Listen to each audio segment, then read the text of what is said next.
Assalamu alaikum, bete, and welcome back to USA College of Pharmacy. Basically, today our topic of discussion is terminologies which are being used in pharmacognosy.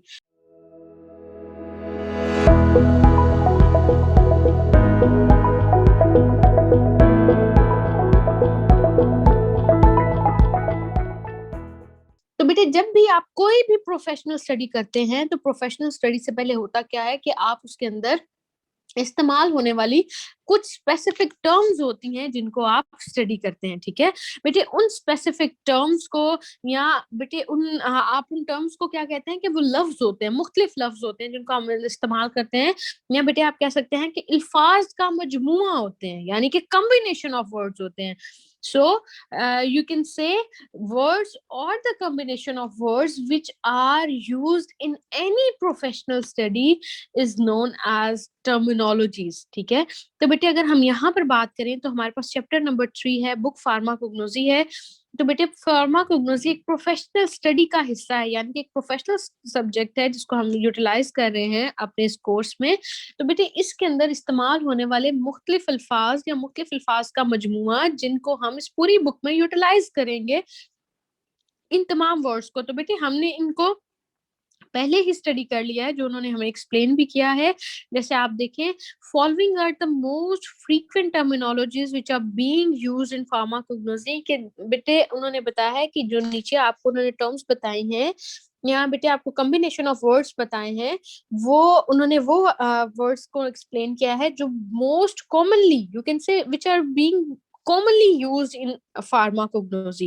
So beta, the first term is acolisant. Acolisant, A stands for absent and colisant stands for stem। यानी कि ऐसे plants की बात हो रही है बेटे जिनके अंदर स्टेम एब्सेंट होगा, उसको हम कहते हैं कि वो हमारा एकोलिसेंट प्लांट है। ठीक है, यानी कि बेटे कुछ पौधे ऐसे होते हैं जिनके अंदर तना नहीं होता, लाइक एलोवेरा। ठीक है, अगर आप एलोवेरा देखेंगे, मैंने आपके साथ कल जब मैंने ये टॉपिक किया था तो उसमें बेटे मैंने आपको एक इसकी पिक्चर भी शेयर की थी कि वो जो प्लांट था वो डायरेक्टली ग्राउंड के साथ, बेस के साथ से ग्रो कर रहा था, ना कि बेटे वो ऊपर से। तो जब कोई भी सब प्लांट अपनी बेस से ग्रो करता है या ग्राउंड से ग्रो करता है, बल्कि उसके अंदर कोई भी तना नहीं होता, तो बेटे ऐसे पौधों को, जैसे कि एलोवेरा में होता है, तो बेटे ऐसे प्लांट्स को हम कहते हैं कि these are the stemless plants, और you can say these are the acaulescent plants. ठीक है, अगर आप सेकंड टर्मिनोलॉजी देखें तो बेटे हमारे पास है एसी रोज। एसी रोज की भी बेटे मैं कल पिक्चर आपके साथ शेयर कर चुकी हूँ। बेटे हमने देखा था कि these are the needle shaped leaves. ठीक है, they are commonly found in northern areas like मरी, गिलगित, सवात, नथिया गली। तो बेटे ये ऐसे प्लांट्स हैं जो ज्यादातर इन नॉर्दर्न एरियाज में पाए जाते हैं, जिसमें चीड़ का दरख्त हमारे पास आता है। बेटे उस चीड़ के दरख्त के जो पत्ते होते हैं, अगर आप वो देखें तो वो बहुत ही पतले और बहुत ही नोकदार, चुभने वाले पत्ते होते हैं। तो बेटे ऐसे leaves which are needle shaped, और you can say which are very sharp, are pointed और थिन लाइक अ नीडल, बेटे उनको हम कहते हैं कि वो एसी रोज लीव्स हैं। जैसे मैंने आपके साथ कल एक पिक्चर शेयर भी की थी कि बेटे वो चीड़ का दरख्त था, उसके पत्ते बिल्कुल पतले पतले और नीडल लाइक थे, शार्प थे। तो उनके लिए बेटे जो हम टर्म इस्तेमाल करते हैं उसको हम कहते हैं कि वो एसी रोज है। ठीक है, उसके बाद अगर आप आगे चले तो हमारे पास है एसिक्यूलर।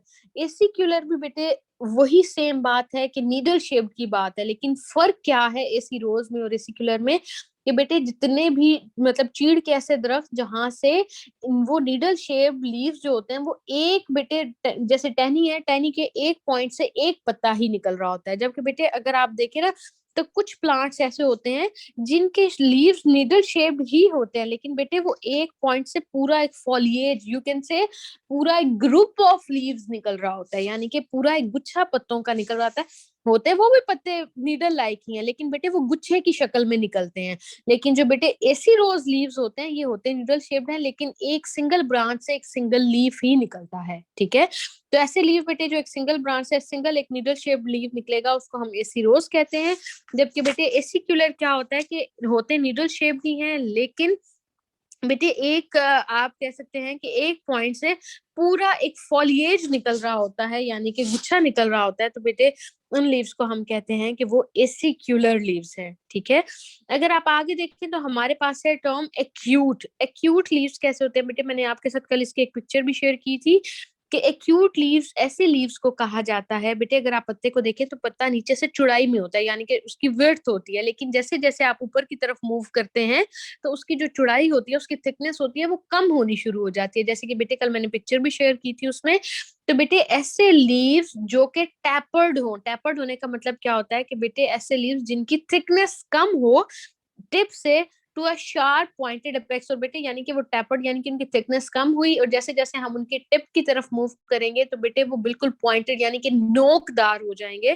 तो ऐसे लीव्स जो बेटे नोकदार हो जाते हैं, यहाँ आप कह सकते हैं कि बेटे ऐसे लीव्स जो पॉइंटेड यानी कि बिल्कुल शार्प सा बेटे एंड उनका होता है, बहुत नोकदार सा, विथ मोर और less straight sides along the tip, और बेटे जो उसकी साइड्स होती हैं वो स्ट्रेट नहीं होती। अगर आप किसी भी पत्ते को बेटे माइंड में लाएं जो कि एक्यूट शेप में होते हैं, यानी कि जिनके ऊपर से थिकनेस रिड्यूस हुई हुई होती है, तो बेटे उसकी साइड्स कभी भी स्ट्रेट नहीं होती, वो हमेशा कर्व्ड साइड्स होती हैं। ठीक है, जैसे मैंने आपके साथ कल शेयर भी किया था, आप काइंडली अगर आपने व्हाट्सएप ग्रुप देखे बेटे उनके अंदर शेयर आएंगे पिक्चर्स एक्यूट तक।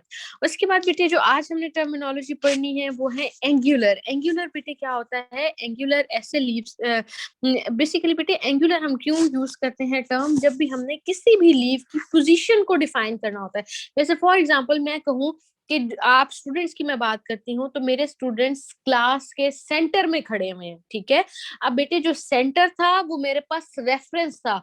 ठीक है, उस रेफरेंस को लेते हुए मैंने अपने स्टूडेंट्स की पोजीशन को डिस्क्राइब किया। बिल्कुल इसी तरह बेटे जब आप कोई एक रेफरेंस लेते हैं प्लांट के एक पार्ट को, यानी कि जैसे हम मोस्टली स्टेम को लेते हैं, तने को रेफरेंस लेते हैं, तो बेटे जब आप तने को रेफरेंस लेते हैं और उसके साथ फिर उसके जो लीव्स होते हैं जो एक स्पेसिफिक एंगल बना रहे होते हैं, तो बेटे उस एंगल को आप जब डिस्क्राइब करते हैं तो उसको हम कहते हैं कि वो हमारा क्या है कि एंगुलर लीव्स हैं। जैसे बेटे अगर आप देखें कि मैं आपके साथ ये पिक्चर शेयर कर रही हूँ, ये एक बनाना प्लांट की पिक्चर है। ठीक है, तो बेटे स्टेम है, स्टेम को हम लेंगे इसके अंदर रेफरेंस, और बेटे उसके साथ अगर आप लीव्स देखें तो लीव्स एक स्पेसिफिक एंगल बना रहे हैं हमारे स्टेम के साथ। तो बेटे आप देख सकते हैं कि जब कोई भी प्लांट का एक पार्ट उसके दूसरे पार्ट के साथ एक स्पेसिफिक एंगल बनाए, एक स्पेसिफिक कॉर्नर जनरेट करे, तो उसके लिए जो हम टर्म इस्तेमाल करेंगे वो एंगुलर होगी। ठीक है, जैसे अगर आप देखें बेटे मैंने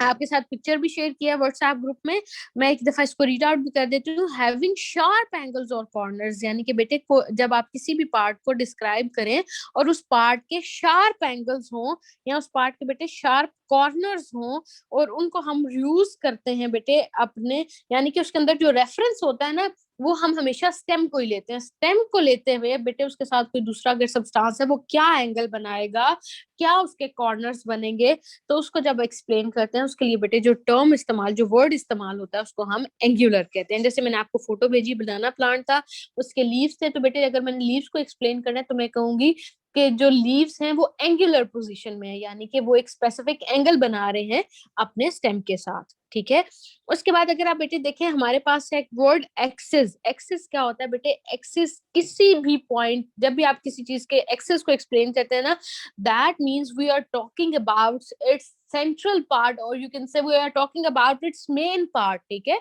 जैसे बेटे अगर आप देखें पार्क में जाते हैं तो एक झूला है जिसके साथ जिस तरह से सर्कल में मूव करना है, तो बेटे वो सेंटर से जुड़ा हुआ होता है और वो जो साइडों वाले जो उसके झूले होते हैं वो सर्कल में मूव करते हैं प्रॉपर। तो अब बेटे वो जो मेन पॉइंट है, वो जो सेंट्रल पॉइंट है, उसको मैं उसका एक्सिस कहूंगी। तो हम कह देते हैं कि किसी भी प्लांट का जो मेन सेंट्रल पॉइंट होता है उसको हम उसका एक्सिस कहते हैं। और आपको पता है कि मेन जो सेंट्रल पॉइंट है वो किसी भी प्लांट का स्टेम होता है, यानी कि तना। तो हम कह सकते हैं the main stem is considered as the axis of the plant, कि किसी भी पौधे का जो मेन एक्सिस होता है वो हम उसका स्टेम कंसिडर करते हैं। ठीक है, उसके बाद अगर आप देखें तो बेटे बेजल है। बेजल क्या होता है बेटे, बेजल का जो वर्ड है वो निकला है बेस से। जब भी हम किसी भी प्लांट की बेटे जो लीव्स हैं उनकी पोजीशन को डिस्क्राइब कर रहे हो और उनकी पोजीशन बेटे बेस के साथ हो, यानी कि जो भी प्लांट है उसके लीव्स अगर उसकी बेस के साथ प्रेजेंट हैं तो उनको हम कहते हैं कि वो बेसल है।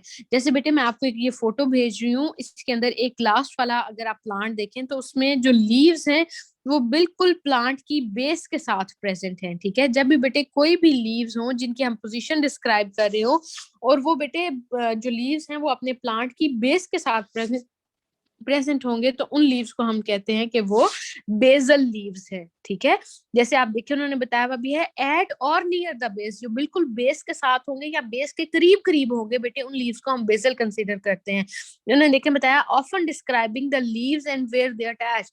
जब भी बेटे हमने किसी लीव की पोजीशन को डिस्क्राइब करना हो which is present at its base और you can say which is present near to its base, we use the term basal. ठीक है, अगर आप आगे देखें तो बेटे हमारे पास जो टर्मिनोलॉजी है वो है बेजी फिक्स्ड। बेजी फिक्स्ड बेटे दो लफ्जों का मजमुआ है।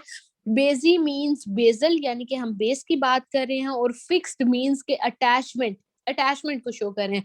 यानी कि बेटे कोई से भी ऐसे दो पार्ट्स जो एक दूसरे के साथ अपनी बेस की वजह से अटैच्ड होंगे, उनको हम कहते हैं कि वो बेजी फिक्स्ड है। जैसे मैं आप लोगों के साथ बेटे फोटो एक शेयर कर रही हूँ, उसके अंदर हमने प्लांट के टू पार्ट्स लिए हैं, यानी कि एक एंथर लिया है और एक फिलामेंट लिया है।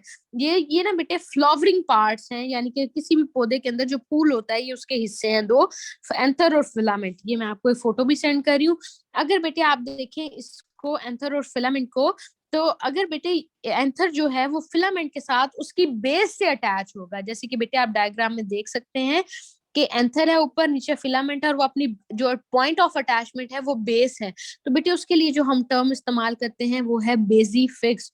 अगर बेटे आपकी बुक में उन्होंने बताया है कंपेयर डॉर्सी फिक्स्ड, डॉर्सी का वर्ड है जो ये निकला है डॉर्सल से, यानी कि बेटे जब हम बैक साइड की बात करेंगे, यानी कि जब कोई भी एंथर या कोई से भी दो पार्ट्स एक दूसरे के साथ अटैच होंगे by its back side, so then we use the term dorsifix. यानी कि डॉर्सल का मतलब होता है बैक, फिक्स का मतलब अटैचमेंट, यानी कि बेटे जब बैक साइड से अटैचमेंट होगी तो टर्म इस्तेमाल होगी डॉर्सी फिक्स्ड। अगर बेटे दोनों पार्ट्स जो हैं वो अपनी बेस से अटैच हैं तो टर्म इस्तेमाल होगी बेजी फिक्स्ड। ठीक है बेटे, काइंडली एक मिनट रिकॉर्डिंग स्टॉप कर दें, अजान हो ले। जी बेटे, हमारे पास टर्म थी बेसिक फिक्स, मैं आपको एक्सप्लेन करी थी। जब भी बेटे कोई से भी प्लांट के दो पार्ट्स अपनी बेस की वजह से एक दूसरे के साथ अटैच होंगे तो बेटे हम टर्म यूज करते हैं बेसिक फिक्स। जैसे देखिए उन्होंने आपकी बुक के ऊपर लिखा हुआ भी है, स्क्रीन शेयर्ड है, अटैच्ड बाय द बेस, यानी कि बेटे जब बेस के साथ अटैचमेंट होगी तो बेसी फिक्स्ड होगी। आगे ही उन्होंने बताया है कंपेयर डॉर्सी फिक्स। बेटे तो मैंने आपको डॉर्सी फिक्स भी बता दिया है। डॉर्सी का जो वर्ड है वो निकला है डॉर्सल से, तो डोर्सल कहते हैं बेटे बैक साइड को, यानी कि जब भी कोई से भी दो पार्ट्स अपनी बैक साइड से अटैच्ड होंगे विद अनदर पार्ट, तो बेटे उसके लिए हम जो टर्म इस्तेमाल करते हैं इट इज डॉर्सी फिक्स्ड। ठीक है, अगर आप आगे देखें, जैसे मैंने बेटे फोटो भी शेयर कर दिया, आप काइंडली वहां से भी कंसल्ट कर सकते हैं। उसके साथ बेटे अगली टर्मिनोलॉजी है हमारे पास, वो है कैपिलरी। कैपिलरी क्या होती है बेटे? कैपिलरीज बिल्कुल बहुत थिन हेयर लाइक ट्यूब्स होती हैं, आप क्या कह सकते हैं कि बिल्कुल पतली पतली सी बेटे, जितना कि एक बाल पतला होता है, अक्सर आप पत्ते के अंदर देख रहे हैं तो आपको लाइंस नजर आती हैं। तो बेसिकली बेटे these thin hair like tubes are considered as the capillaries in plants. ठीक है, तो वो बेटे बेसिकली कैपिलरीज होती हैं। उसके अलावा अगर आप देखें तो बेटे हमारे पास है डेल्टॉइड। डेल्टॉइड क्या होता है कि बेटे अक्सर लीव्स ऐसे होते हैं जो कि बेटे अपने जिनकी शेप जो होती है ना वो ट्रायंगुलर, जिसको आप त्रिकोण भी कहते हैं। ठीक है बेटे, जो ऐसे प्लांट्स जो त्रिकोण स्ट्रक्चर में होते हैं, यानी कि उनके तीन कोने होते हैं, जैसे कि बेटे पीपल का या आप बोर्ड का दरख्त देखें तो उसके भी जो पत्ते होते हैं वो बिल्कुल ट्रायंगुलर होते हैं। उसके अलावा मैं आपके साथ एक फोटो भी शेयर कर देती हूँ बेटे लीफ की, which is triangular in shape.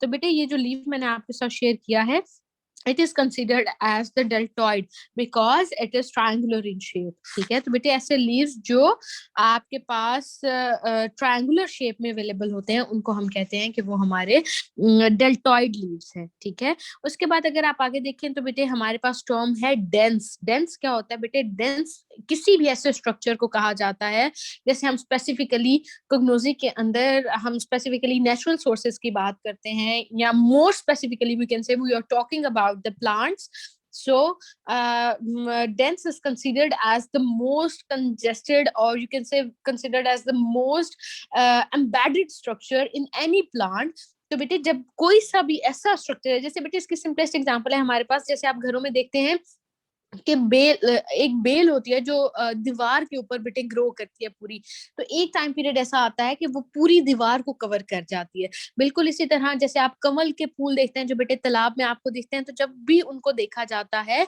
तो वो बेटे बहुत ज्यादा कंजेस्टेड, कंजेस्टेड होने का मतलब होता है कि गुत्थम गुत्था होते हैं, यानी कि बेटे उनके जो लीव्स होते हैं, जो उनके फ्लावर्स होते हैं, वो इतने ज्यादा एम्बेडेड होते हैं, कंजेस्टेड होते हैं एक दूसरे के साथ बेटे के जुड़े हुए होते हैं, आप कह सकते हैं कि वो स्ट्रक्चर एक बहुत ज्यादा कंजेस्टेड सा, डेंस सा कंसिडर किया जाता है। तो बेटे उसके लिए जो हम टर्म एक इस्तेमाल करते हैं कंजेस्टेड स्ट्रक्चर के लिए किसी भी प्लांट के अंदर, वो हम डेंस कहेंगे। ठीक है, मैं आपको एक फोटो भी दिखाती हूँ, उसके अंदर ना बेसिकली बेटे वो लीव्स हैं, और वो इतने कंजेस्टेड लीव्स हैं, उनकी पोजीशन इतनी कंजेस्टेड है, यानी कि वो एक दूसरे के साथ इतने अटैच्ड हुए हैं कि उनके लिए हम जो टर्म इस्तेमाल करेंगे it is basically the dense. जैसे बेटे ये मैं आपको भेज रही हूँ, आप जैसे ये फोटो देखें तो बेटे बिल्कुल इसी तरह अगर आप कमल के फूल को देखें जैसे वो तालाब वगैरह में होते हैं, तो बेटे उसके लिए जो टर्म इस्तेमाल की जाती है वो हमारे पास होती है हमारी कंजेस्टेड, या आप कह सकते हैं डेंस स्ट्रक्चर कंसिडर किया जाता है।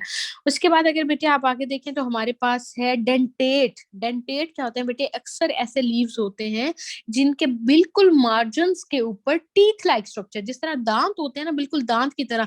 जैसे बेटे अगर आप गुलाब का फूल देखा हो आपने, तो जो गुलाब के पत्ते होते हैं ना, फूल के पत्ते होते हैं जो साथ लगे हुए, वो बिल्कुल डेंटेट स्ट्रक्चर होता है, यानी कि उसके ऊपर बेटे बाहर की तरफ बिल्कुल टीथ लाइक स्ट्रक्चर्स होते हैं, शार्प होता है वो, यानी कि वो चुभना वाले स्ट्रक्चर्स होते हैं जो टीथ होते हैं, और साथ ही बेटे वो बहुत ज्यादा ना पॉइंटेड स्ट्रक्चर्स होते हैं, तो उनको हम कहते हैं कि वो डेंटेट लीव्स हैं। जैसे मैं आपके साथ एक फोटो भी शेयर किया है बेटे, ये लीव है, अगर आप देखें तो जो इसके मार्जिन्स हैं बेटे, इसके मार्जिन्स के ऊपर यानी कि इसकी बाउंड्रीज के ऊपर बिल्कुल जिस तरह दांत की तरह के स्ट्रक्चर्स होते हैं ना ऊपर नीचे जिगजैग मैनर में, बिल्कुल बेटे उस तरह के स्ट्रक्चर प्रेजेंट है। तो कोई भी ऐसा लीफ जिसके अंदर बेटे ऐसा स्ट्रक्चर हो, टीथ लाइक स्ट्रक्चर, तो बेटे उसको हम कहेंगे कि वो डेंटेट है। ठीक है, अगर आप बेटे नेक्स्ट टर्म देखें तो हमारे पास वो है एक्सुडेट। एक्सुडेट क्या होती है बेटे, एक्सुडेट आप कह सकते हैं कि ये जो लफ्ज है बेटे ये एक्सुड होने से निकला है। एक्सुड होना क्या होता है बेटे, बाहर की तरफ निकलना, यानी कि आप कह सकते हैं कि बेटे जब भी कोई प्लांट है वो सेक्रीशंस प्रोड्यूस करते हैं, तो वो सेक्रीशंस बाहर की तरफ निकलती हैं। तो हम कह सकते हैं कि बेटे जब भी किसी भी प्लांट की जो सेक्रीशंस हैं जो कि एक्सुड आउट होती हैं या सेक्रीट आउट होती हैं, तो उसके लिए बेटे जो हम टर्म इस्तेमाल करते हैं उन सेक्रीशंस के लिए, वो बेटे एक्सुडेट होता है। तो आप देख लो उन्होंने लिखा हुआ है अ सब्सटेंस एक्सुडेड, यानी कि बेटे ऐसा सब्सटेंस जो बाहर की तरफ निकलता है और सेक्रेटेड या बेटे जो सेक्रीट आउट होता है उसको हम कहते हैं कि वो एक्सुडेट है। ठीक है।